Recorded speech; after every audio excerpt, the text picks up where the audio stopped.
Hey yo, and welcome back to The Letter. We are here with Zach Isabella playing as Ashton, the sexy Asian detective. And everyone is worried about each other, and we're about to watch the afternoon news, probably about murders. Fun times. Let's go. Eventually, I find one doing a recap of this morning's reports. And there it is. The poor guy is unidentifiable with how badly his body's been burnt. But is this not the identifying? Murder via arson? That the logical explanation if I was the officer looking into it. Except they couldn't find the source of the fire. The fire didn't even spread. Found dead in the early hours of the morning today. The fire was contained within the room and no other tenants were harmed, according to Luxbourne police. That's suspicious. They're going to consider spontaneous human combustion soon enough, if they don't find anything else. But what's important to everyone to note is the state of the room. A similar writing was found in another victim's room from last week's incident. Both were employees of Briar Realty Corporation. LBN has reached out to the... Like what happened to Cooper. Hell, I wonder how many other deaths like this that I've missed while I've been looking into, right? The LPD already thinks it's a serial killer at this point. How long until they consult with the London Metropolitan? I'm not sure. The Anselm Butcher has always been an enigma, even to people within this city. Gone for a few years, then in the next, one body after another is found. Merely handling the case has apparently driven the chief inspector insane years ago. He never did find out who committed those murders. Maybe now, this time. This is because of that thing, isn't it? I did this somehow. No, they have probably all read that letter before you even found it, honey. Her words come out like a whisper, but each syllable lingers in the air, heavy with her guilt. In the thick tension of the room, they strike harsher than any of the things we've said. However, she'd also had to understand, know, that she isn't the only one on this. No one has asked her to take this upon herself. Rebecca won't. Zach won't.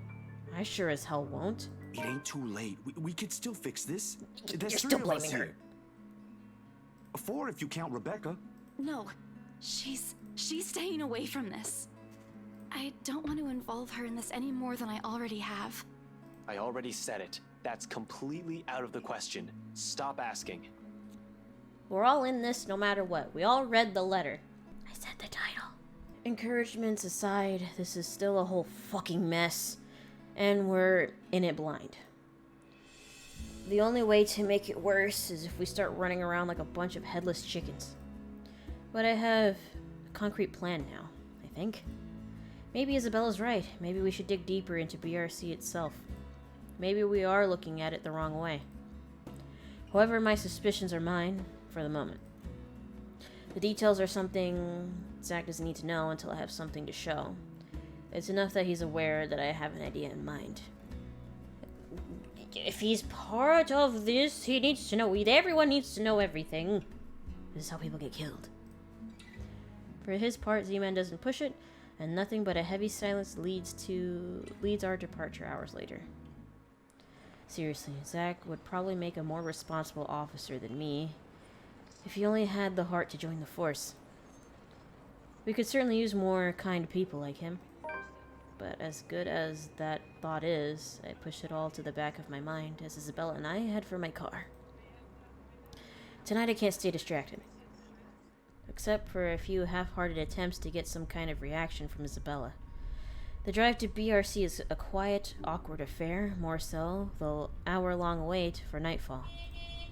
Even with only the two of us, the place is rife with tense energy. Only a matter of minutes now. But the ticking seconds don't take away the edge.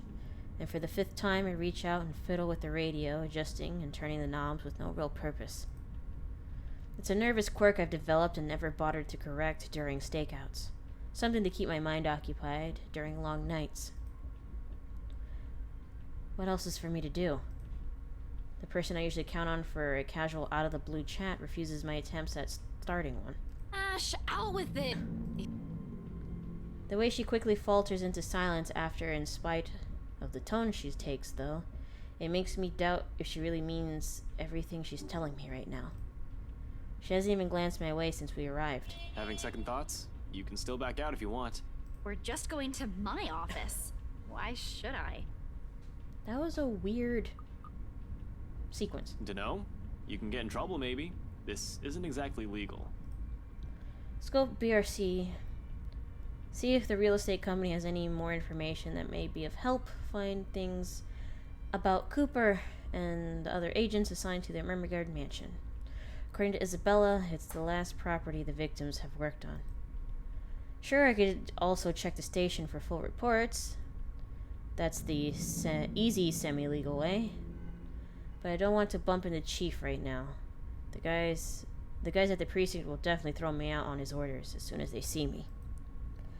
Not that my plan right now is any better. I'm just breaking into a different place with more or less of the civilian to boot. The latter still doesn't sit well with me. It never will, especially if this might put her in a very tricky position afterward. I've been very careful when it comes to her work. Almost a model employee, as people would say. Why is she throwing caution to the wind now? I'm not an employee here. I'm not supposed to be looking for any confidential stuff. Only people like you are privy to. If you mentioned earlier that this is your plan, I might have had enough time to think about it. I already promised to help if you need access to those files. I didn't think you'd want to see them this soon and in this way. Besides, the same goes for you, right? You were taken off your case. Won't you get in trouble with your boss? Honestly, it's a toss-up between breaking into her office or into the Wright's mansion. As it stands, I'll have an easier time getting in here first. After all, why would someone want to break into a realty company? Been here many times before anyway, for a few casual visits when I wanted to bug Scaredy Cat. Over the years, I have more or less grown familiar with their security setup and how badly staffed they are. Plus, it's an old building. If the bankruptcy rumors are true, it just means their access protocols might be outdated. Still, I can do this on my own, you know. Really? And how are you even planning to get into our office without an access card? Please explain. Well, I was going to pry open the card reader and use a gecko. You're a hopeless case. I really want to know why no one has locked you up yet. Yet you're helping me with this. Willingly. I don't think that'll sit well with the Philippine embassy either. Chances are you'll probably get deported the minute they find out. Low blow, I know, but it's worth a shot when she can still turn back. It's not like I don't have any means to get into the place. With or without her, I have a way. At least I have a reason to be snooping about. My badge and rank can speak for me in case things go south. You? For a passing second, it seemed to work. A hint of panic and hesitation flashes across her features when she looks to me with searching eyes. Then unexpectedly, it dissolves. Not behind the fear I'm anticipating, but underneath something sharp and searing. I'm not sure what she sees exactly or what she's hoping to find in the short while she holds my gaze. All of it merely goes unspoken, and no longer than a minute later, she simply averts her attention back to the window, training it once again at some point outside. Isabella, please, now's not the time. It's too late for that, Ash. Give it a rest. An appeal, spoken in a voice too harsh coming from her. Perhaps unintentional, perhaps one that's already too exhausted of everything going on lately. It's hard not to concede when she takes on that tone, and soon, despite myself, I'd sigh. Tucking away every concern I've been lugging around in favor of trusting her on this, according her the same confidence she has implicitly given me all this time. Alright, okay, if that's what you want. And don't worry. I didn't mean what I said earlier.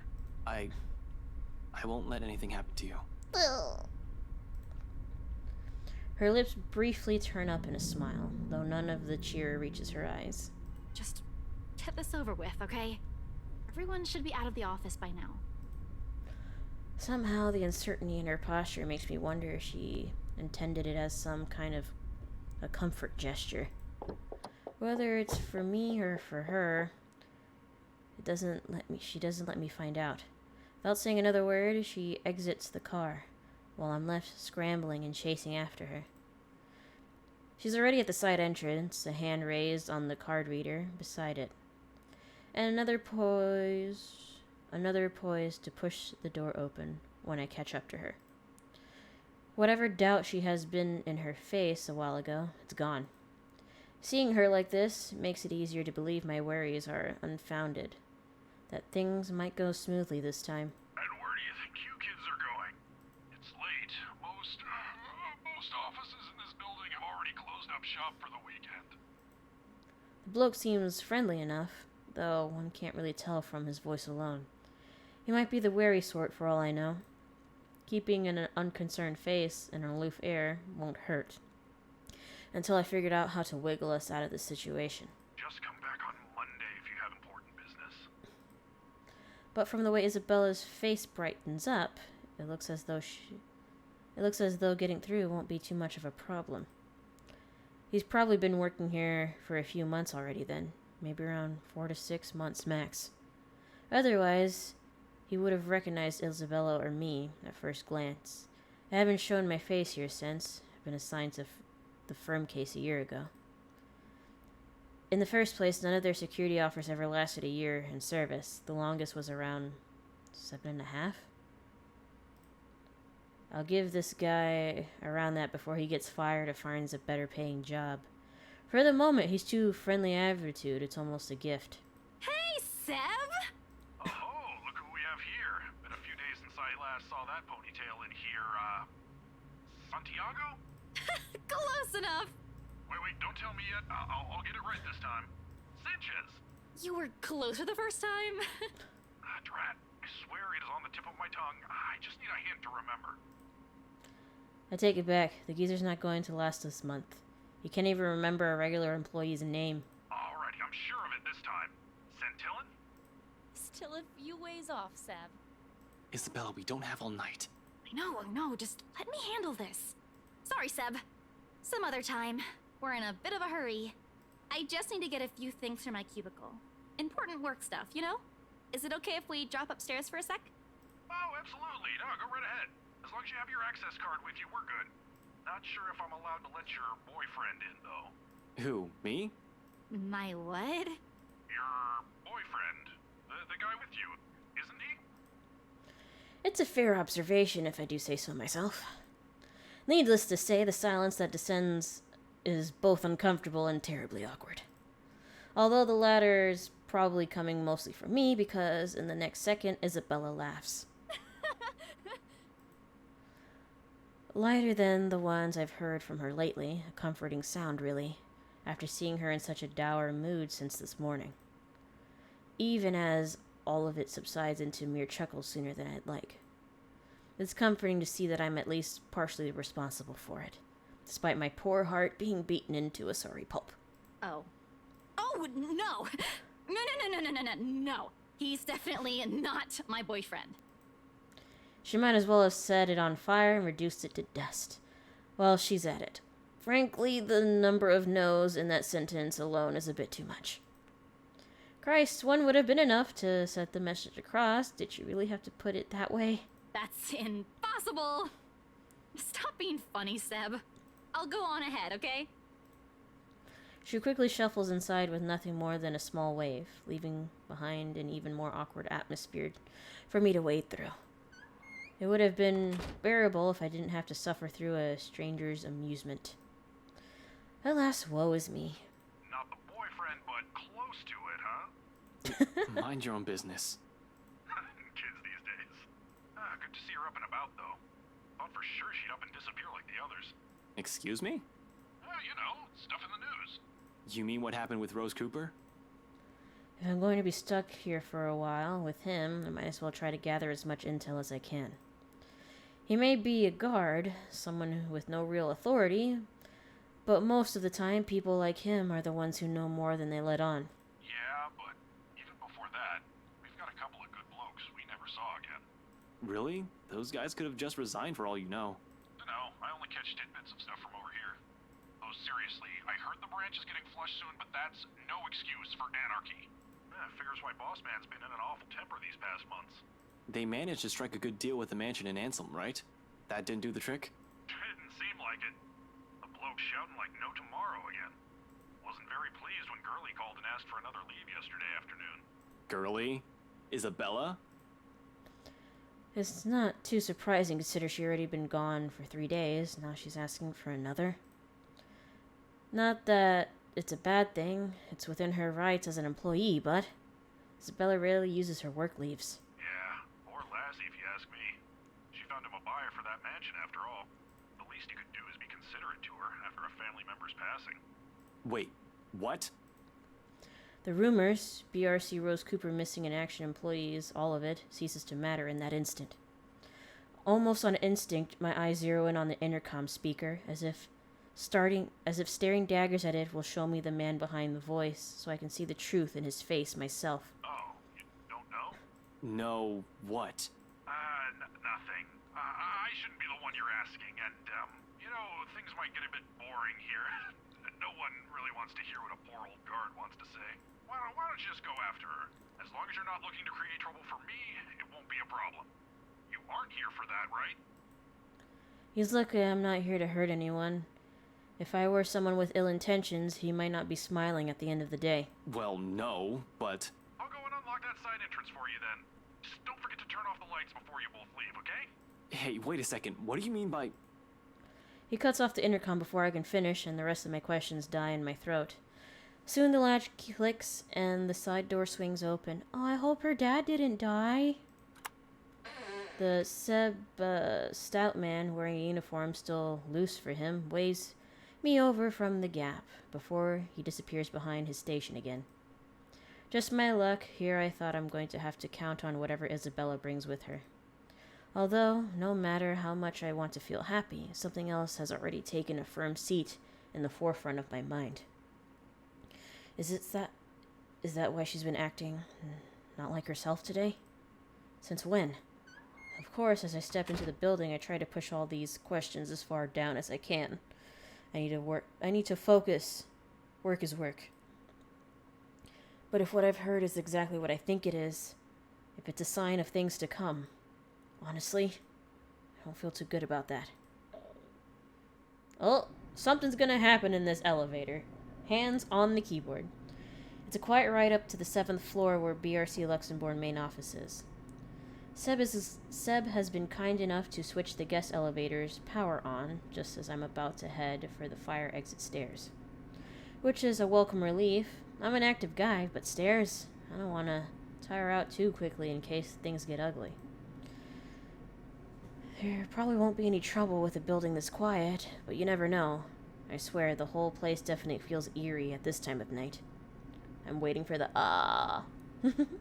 But until I've confirmed anything, those are still just stories. Worst things can happen. No need to scare myself.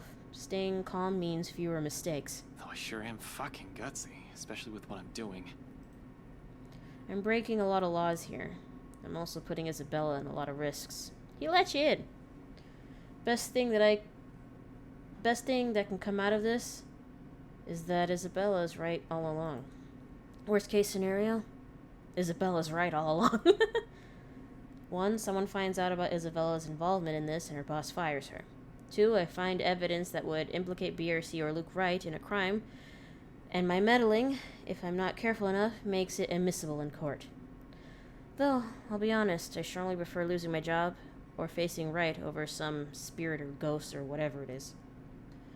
I could always work around the problems with the former. Isabella could also find a better job. BRC never did pay her properly, despite her efforts. But fighting a phantom?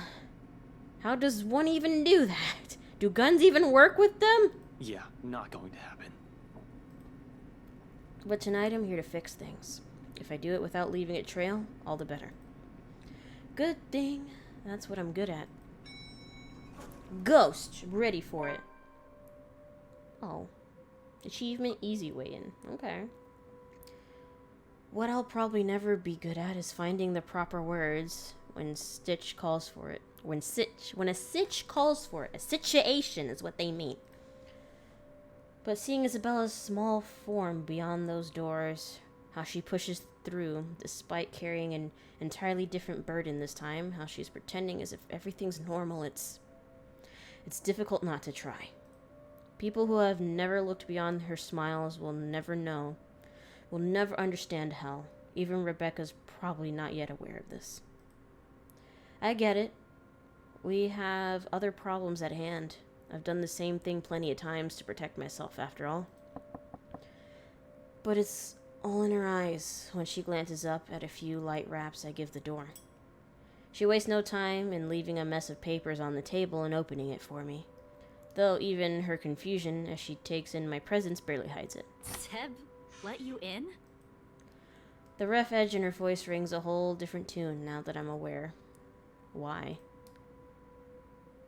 But knowing is different from hearing it straight from her. I can't simply bring this up, can I?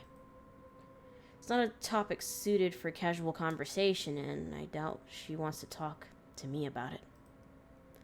As much as I want to help, there's a distance between us I'll never be able to cross. One that would even be there if it wasn't for me. Perhaps if I had been more honest years ago and less of a coward, I might have been able to. Figures I couldn't even do that for the one person I keep telling myself that I care deeply about. What can I say? I'm a very charming person. To a rock, maybe. This is the closest we can get to. This is the closest we can get to it, I suppose. The light banter, the fleeting glances, or sometimes the long bouts of silence. Gundam. And it's enough. For me it is, because even without words, there's comfort. With her, it's easy. Must be a pretty cool rock then. Ugh, get over yourself. Hey now, I deserve some slack here. Today's supposed to be my day off, and yet here I am helping you out. Helping. By standing at the door. Well, you're not exactly letting me in. Despite what she says, she moves to block me when I try to enter. She must have expected this the second we walked up the building's entrance and counted on the night shift guard to bar me from the place. It's reassuring to know she's somehow worried about me, although it's a bit misplaced at the moment. Her concerns aside, I really can't let her get into the thick of things without me. Not with all the problems on her plate right now. Isabella! Seriously, Ash. Seb might get in trouble for this. You might get in even bigger trouble with your boss. Are you not concerned of how he just screamed Isabella? And you're not? What was that line reading? He screamed like someone was behind her. We've already talked about this back at Zach's. It's out of the question. At least do it for Seb, please. He's a really nice guy. With the way things are going here, he's...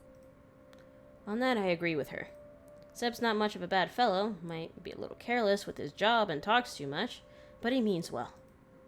I'd hate to see the guy leave here with a bad record, in case something goes wrong. However, the anxious look she shoots back at the table behind her brings an even bigger worry. Did you find something? Aside from what you told me about yesterday? Not yet. I'm not sure. I haven't started going through the files we have in the records room. Just the ones they handed to me in rows. Let me see. Wait, Ash! Isabella, I already promised you that no one's going to get in trouble after we're done here. Even Seb. I'll make sure we leave the place clean. Her hesitation's still there, a split second of indecision as she tries to form an argument eventually. When nothing comes to mind, she steps aside. Okay, but we can't take the original files out of this office, clear? Not even a single sheet. We'll just have to make a copy. Don't worry, that's the plan. It appears to reassure her, a nod, then shortly she gestures for me to follow. Passing the sea of cubicles, I can't help but take in everything in their office, a force of habit, for the most part. As far as I know, BRC Luxembourg used to own this whole building. Offices in several floors, once upon a time, when real estate is still a lucrative business for the company in this side of the country. It was country.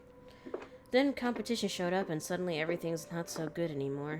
It only got worse as the years went by, or so according to the rumors. Now the branch is just this floor, despite what the huge sign on the building's facade says, and frankly, It's not too hard to believe when one looks at the estate of this room right now. A number of deaths have been cleared out. Personal mementos are scarce as if the employees have gone on exodus.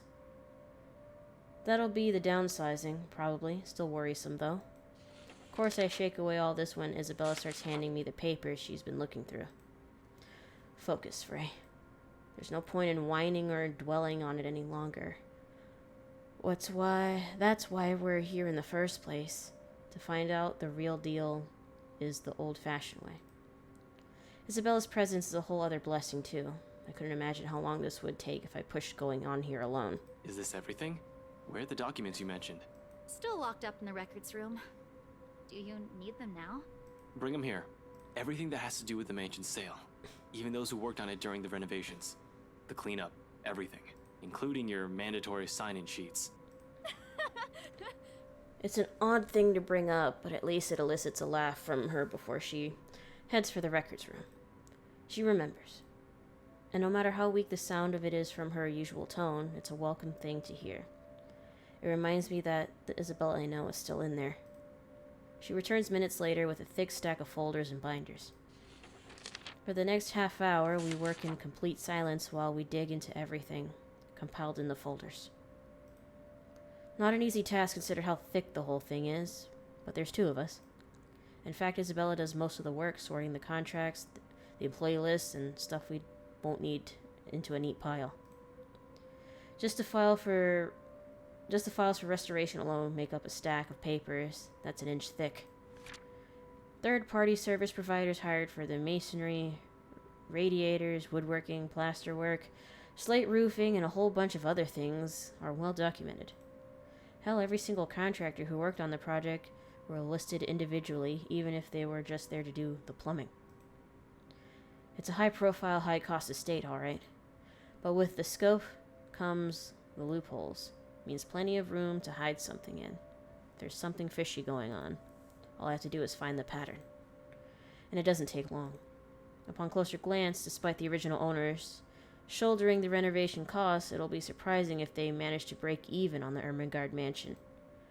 What with the additional expenses for the open house, the commission for their agents, and other overhead fees. At one point, the negotiations to get it listed at BRC's name almost broke down to some degree about the listing price. The owners wanted to be rid of it as quick as possible, while keeping the worth at a profitable level. BRC was insisting on a higher amount, double what the appraiser suggested. This plus the rumor that their branch is closing. BRC Luxembourg really is in the red, and the sale of the mansion could have easily been a desperate move to keep the branch afloat. No wonder the final sale happened as fast as it did. Did you know about this? No. They took it off our hands after I submitted the final documents for the sale. I didn't even know until I read this. I'm not sure if Rose did. I've only been given the key to the records room after she... Anyway, my point is, they've kept all the files from me. Rose was the one who compiled everything from our side. And even then, she was probably not aware of this. There's only so much they let us know. After that, they just told us to wait for our commission, and that the legal team would handle the rest. The rumors are true. Huh. Seems so. Sheesh, this place is just unlucky. Going bankrupt while the rest of this crap is happening. But this isn't what we're looking for. What we need is the who.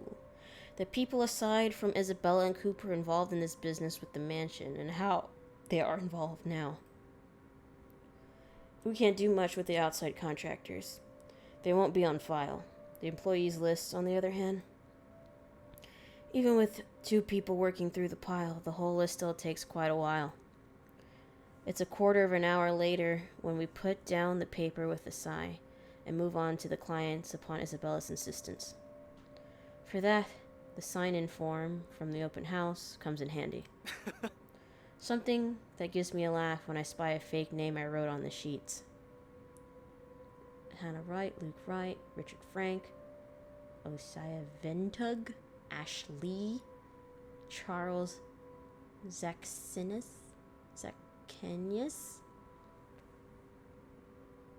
Beatrice Wilde? Why'd I even pick this name? It sounds so lame.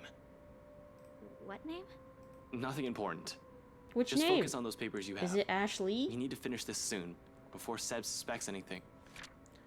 She snatches the paper away before the thought of hiding it occurs to me. Not that there's much secret in it. Isabella found me that afternoon anyway, but still. Ash Lee? So it was Ashley.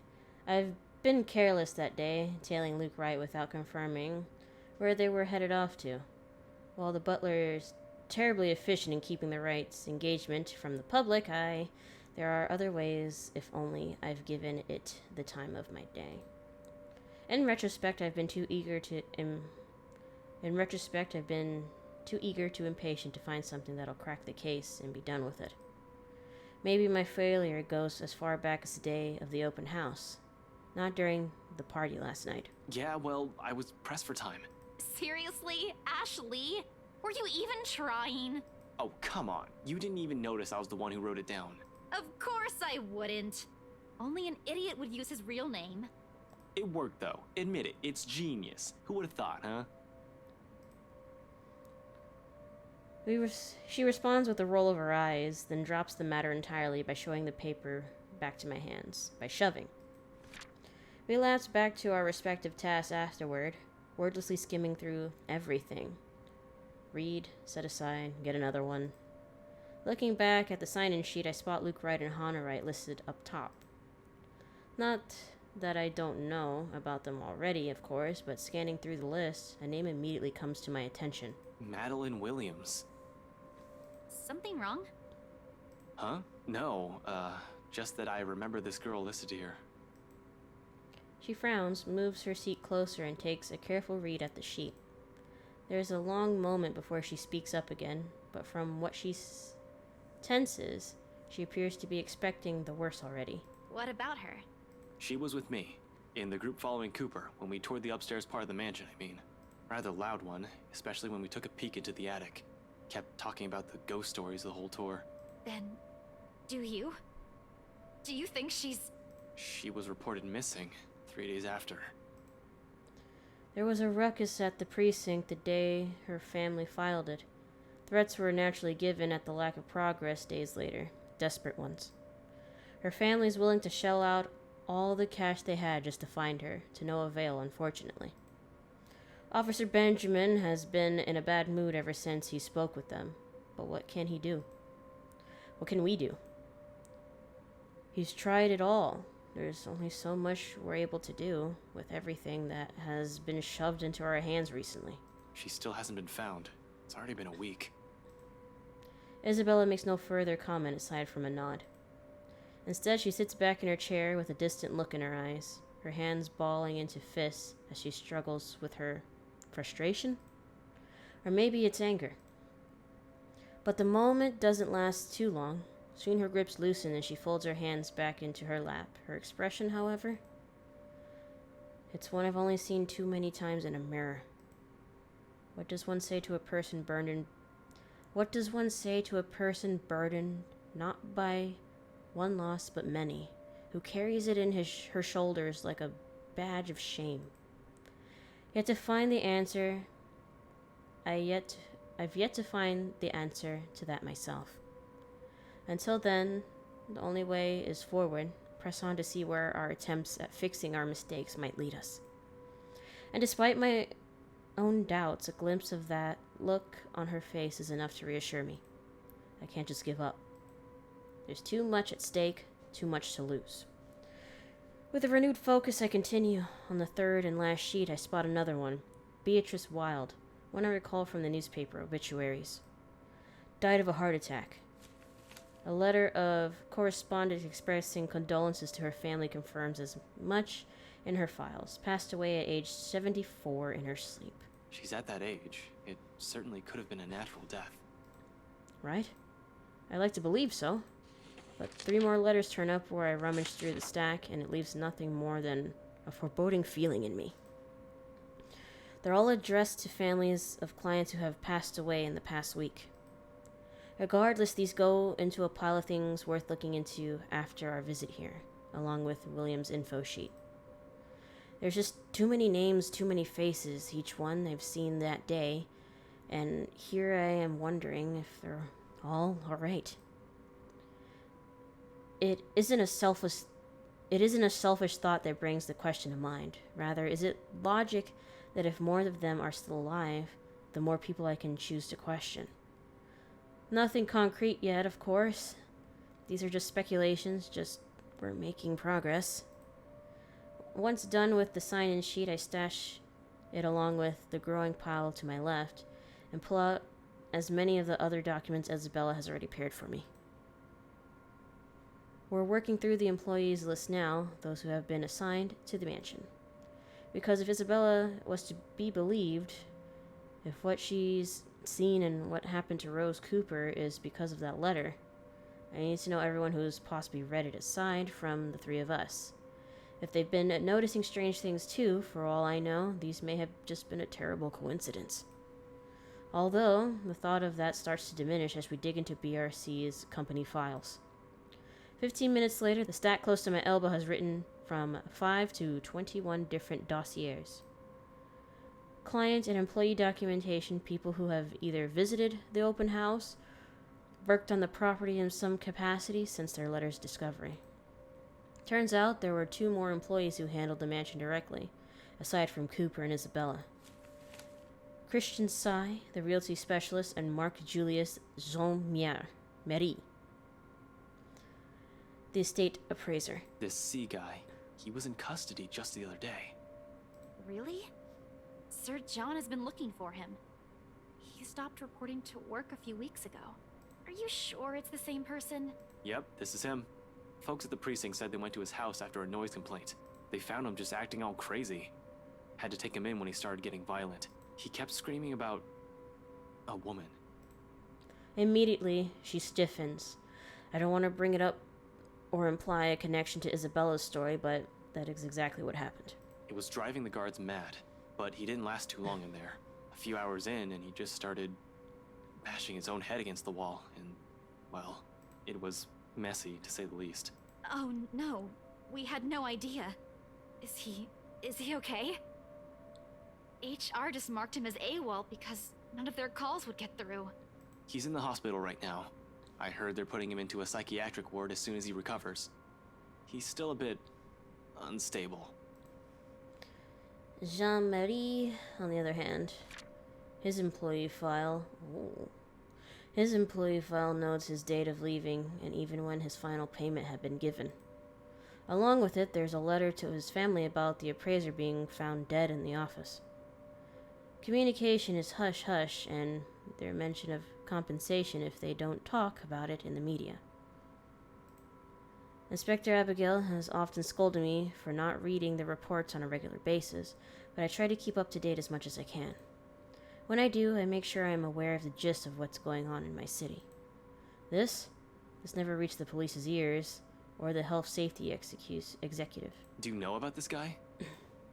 One glance at her says everything. They've hidden it from the media, they've kept it from the police.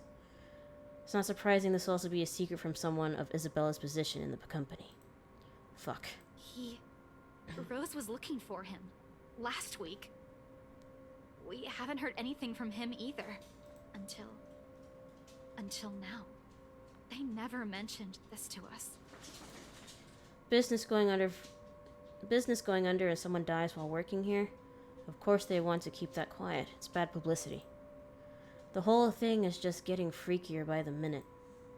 Nevertheless, I hand the files for Isabella to make a copy of. The pages with their names, addresses, and contact numbers will do. We'll start with the ones who live within the city. Sometimes there are things you really can't just brush off as mere coincidence in my line of work. Once a pattern pops up, it's only right to be suspicious. Especially the thing with Sai. It hits too close to the stuff my own friends have been telling me. All of this? It's considerably thinner than the one she brought in, yet somehow the way she hugs the folder close to herself makes it seem heavier. Like she's hanging onto it in the same manner one will latch onto a lifeline. Only the noteworthy ones. And those that might still be alive might She doesn't need to know that. We can't check the outside contractors, but the guys with the direct connection to BRC and the people who attended the open house should be enough. We don't have time to see how everyone's doing, especially if what you said is true. For a second, she appears about to argue, then quickly decides against it and hides it away before anyone reads the question in her face. Then, in a too abrupt motion, she turns toward the copier and gets to work. Soon only the machine's constant thrum fills the air around us, while I keep myself busy cleaning up the mess we've made. The lack of talk is awkward, to put it mildly, disturbing at worst. I've gotten so used to letting her just babble away whenever it's just the two of us. I could tell, however, she wants to do more. She wants to fix this mess herself, and that desire makes her antsy. But at the same time, she's learning how not to be impulsive or stubborn, exactly as I've told her yesterday before agreeing to do any of this. Or maybe these so-called changes have always been with her. Dire situations have always pushed people to change, after all. Although seeing this happen in front of me only makes it difficult to find the proper things to say. In an atmosphere this tense and charged, what is left for us to talk about? Certainly not the news. What's worse is that when you only realize all of this is in hindsight, right after you've already ran your mouth off. You know, for a house your company seems to be in a hurry to sell, they still made quite a fortune out of it. Look at this. 1, 2, 3... 6. Are you sure they're planning to give your entire share for this? This isn't a small amount, especially given the usual cut. And their accounting department isn't in the greatest shape either. Even if they don't, it's not like someone still needs it. And there's the reason why people don't let me talk. Silence once again descends through the room, denser compared to the ones we've shared tonight. Jaime can still hear her movements sharp and precise while she feeds the originals to the machine. Then with one last click, all of it stops. Her feet shuffle lightly against the floor. When she moves away, something creaks softly, probably the table, as she settles her weight against the side. By this time, an apology is already at the tip of my tongue, but... Belle, Papa's gone, Ash.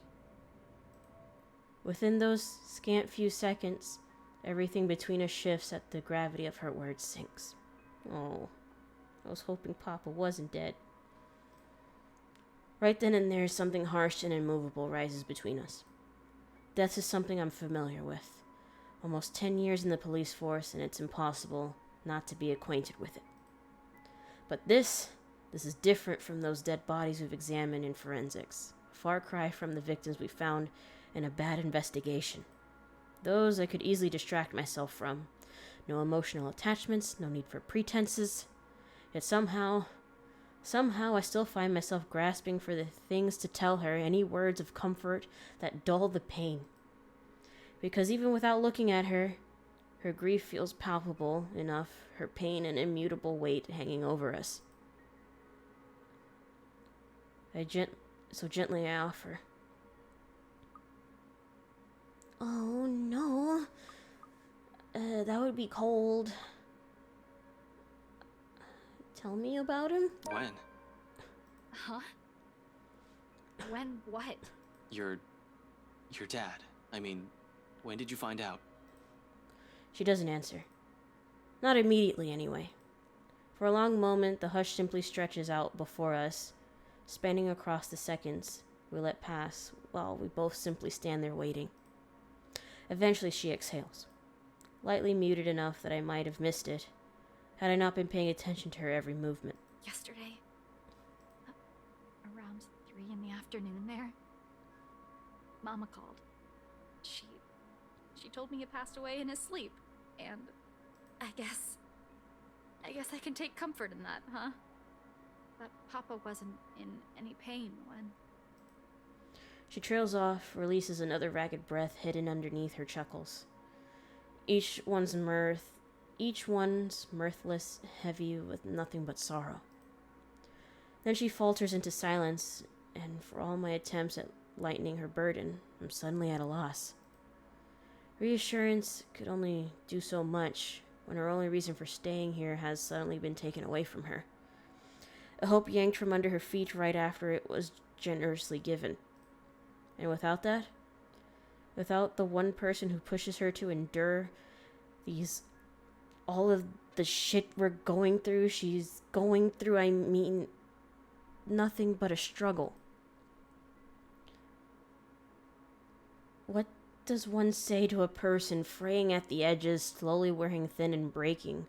Are words even enough? What right do I have anyway?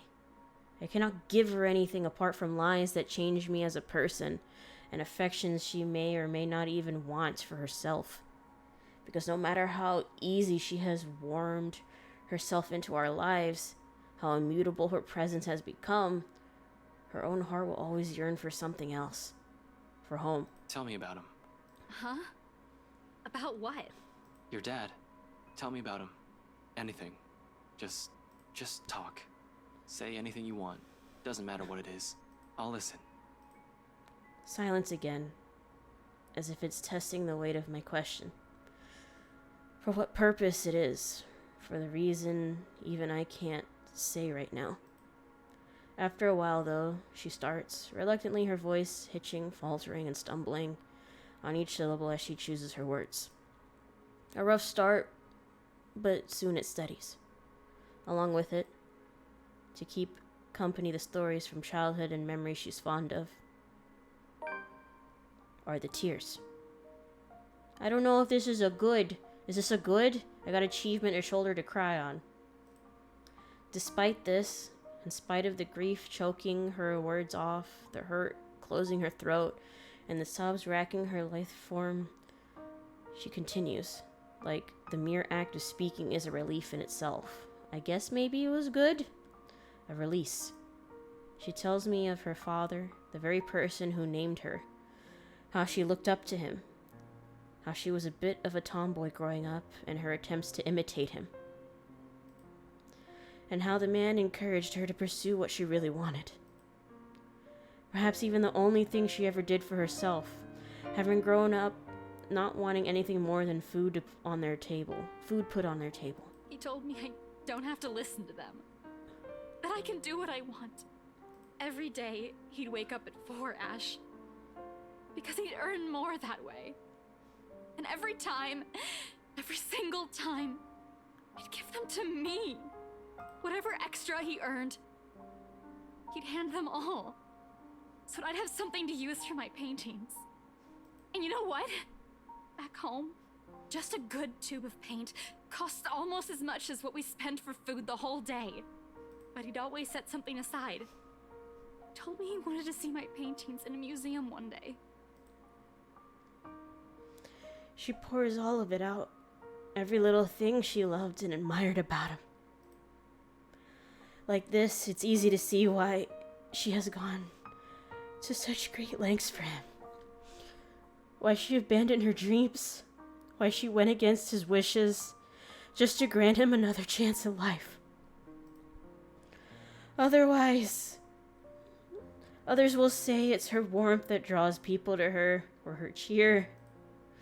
Neither are wrong, but neither is the whole truth to her either. Because those who have never bothered to look beyond the surface will never see it. See her.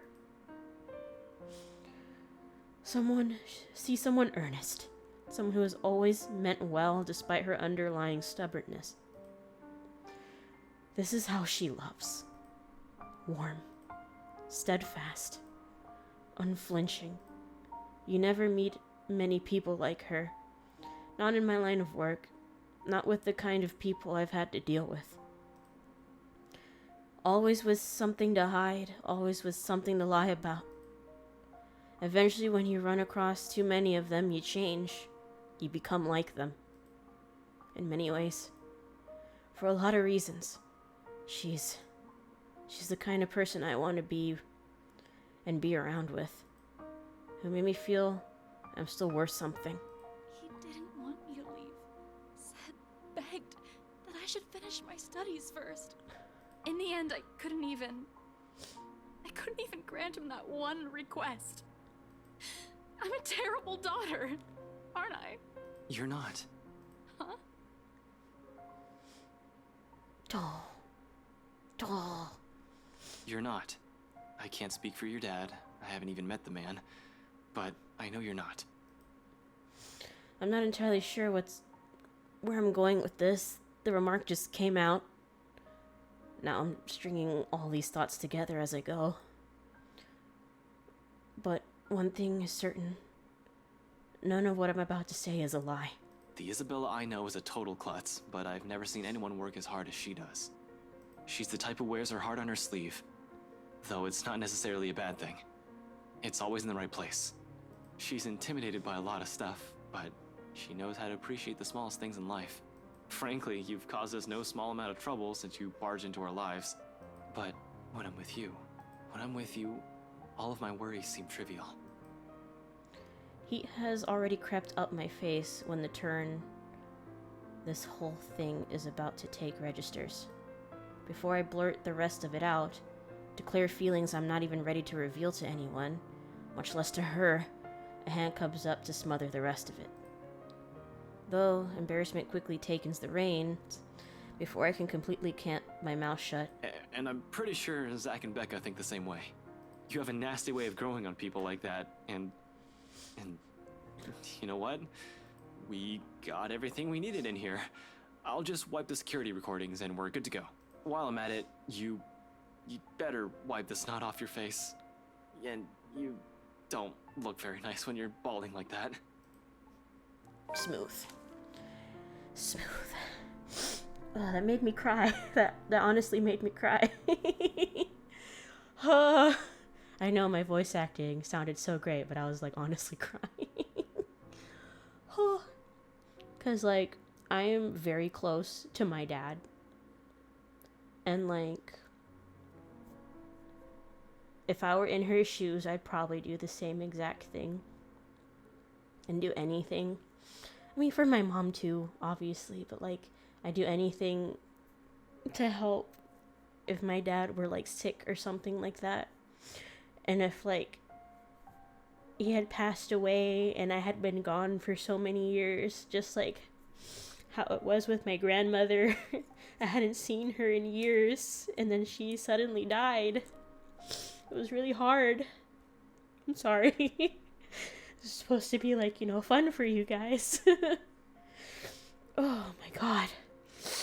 Oh, that hit too close. That really hit too close. I haven't really talked about it very much. It's been like a year. It's been over a year. I don't think I can continue with this episode. Don't worry, I'm okay. Wow, I didn't expect that from this game. Alright, we'll continue this in the next episode. Thank you guys for watching. If you liked the video, don't forget to hit the thumbs up. If you're new to the channel, don't forget to hit subscribe and ring the bell so you know when I post. And I promise I don't cry like this in my videos. This was just rough. Bye-bye.